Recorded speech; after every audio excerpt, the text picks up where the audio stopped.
Good afternoon. Welcome to Tuesdays at 2 here at Oglethorpe University Museum of Art. I'm John Tilford, Curator of Collections here at the museum. And we are now once again returning to the university's museum.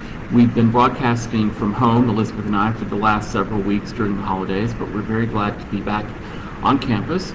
And the museum will reopen on Friday, February the 11th, where we will unveil our new upcoming exhibition, Beloved Community, African American Art of the 20th Century from Atlantic Collections and beyond. And we're very excited today to give you a wonderful preview of that exhibition. This is a wonderful work of art by the 20th century African American artist Augusta Savage. Augusta Savage is an artist that we've been wanting to showcase here in the museum for many years now. We tried valiantly but unsuccessfully some years ago to acquire a work by Miss Savage at auction, and we were outbid. There's now a great deal of interest in her work. But this piece has just arrived from the Columbus Museum of Art in Georgia, and we're very thrilled that our friends at the Columbus Museum were so happy to loan this work to the Beloved Community exhibition. Augusta Savage was born in 1892 near Jacksonville, Florida. Her father was a very strict Methodist minister who believed art was not an appropriate profession for his daughter.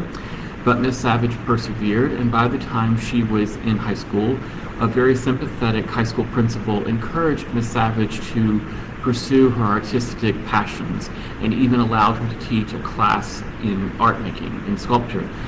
And she then took that interest further and continued to exhibit at local county fairs in Florida, winning numerous prizes.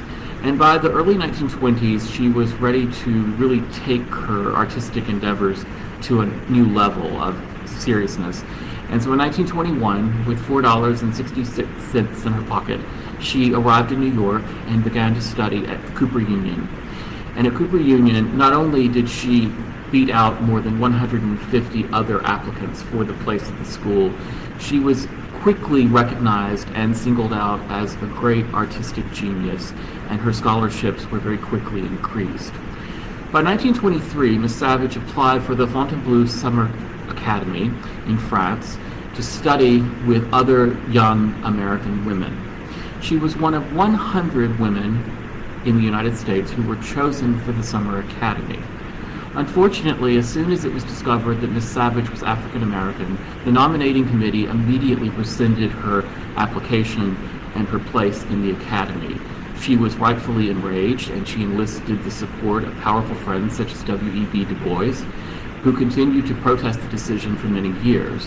When the nominating committee, which was composed solely of white American artists and architects, all men, white men, when they were pressed for the reason as to why Miss Savage's application was suddenly rescinded, they explained that it would be inappropriate for Miss Savage to travel with white women. It would make the other participants uncomfortable, and therefore they had to remove her from the program, which shows the blatant racism that was occurring in the 1920s Jim Crow United States, not only in the South but also in the North.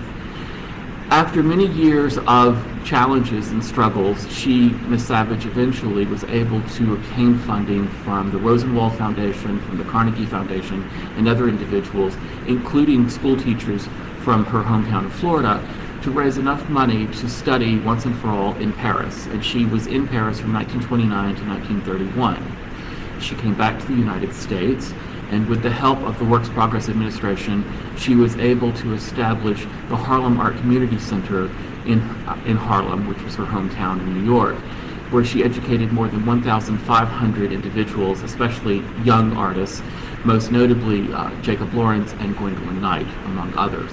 She was a great mentor to both of them. By 1939, we come to this piece. This is a small-scale model or small-scale cast of the work entitled Lift Up Every Voice and Sing, also known as the harp. Lift Up Every Voice and Sing is also the Black national anthem. And this was a work which was created in large scale for the 1939 New York World's Fair. It was over 16 feet in height.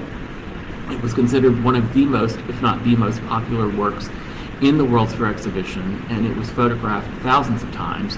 And this is, again, one of a number of small copies that were created, small casts rather. And these are the only known records of the work in 3D, because after the fair, like so many works that were being created for the event, they were destroyed. And sadly, Ms. Savage was not able to preserve that work, but now many people are calling for the recreation of that work in large scale. After the exhibition in 1939, Ms. Savage unfortunately experienced less interest in her work, and she eventually left Harlem for the countryside in New York.